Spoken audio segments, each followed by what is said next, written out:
Rich Schinderling. Outside of row 2, the 51 of Kyle Rush. Inside row 3, the 83 of Thomas Andrus. And outside of Thomas Andrus, the number 25 car of Sean Bauer. As our Bandits are going to go ahead and pick up speed. Pick the car you want to win as they're coming around. Here they come, they come. Green flag, and we're Bandit racing. Wildshot got a little crazy on that go. Here we go, it's Wildchild in first, Schmelzing in second, losing ground to Kyle Rush. Kyle Rush coming in to grab up second. Schinderling going for third. It's Schinderling and Schmelzing side by side, and not anymore, as Schinderling grabs third. Bowers fourth. Schmeissing is fifth. And sixth is Thomas Andrus.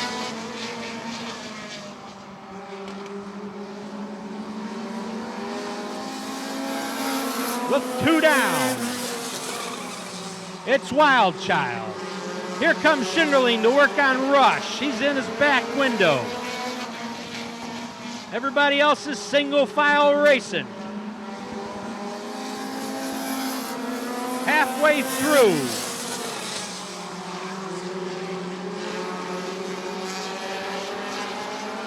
It's Schneider, Rush, Schinderling, Bauer, Schmeissing, and Andrus. Wildchild's got something wrong. It just gives up the lead. To the inside he goes as the race continues. We have a new leader.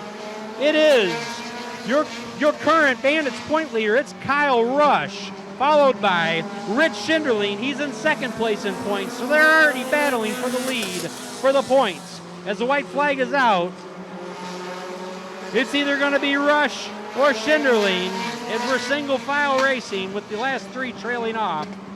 As our first winner, it is going to be Kyle Rush, followed by Rich Schinderling, Sean Bauer, Dan Schmeissing, and Thomas Andrus, and then the Wildchild having some car trouble in the 26.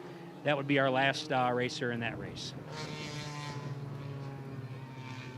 First dash win for the 51 car of Kyle Rush so far this season here at the Rockford Speedway. Kyle Rush has the most wins so far coming into the Speedway with 2 wins. He's also tied with the Wildchild, the 26 car of Nick Schneider. Anyway, your Bandit dash winner goes to the number 51 car of Kyle Rush.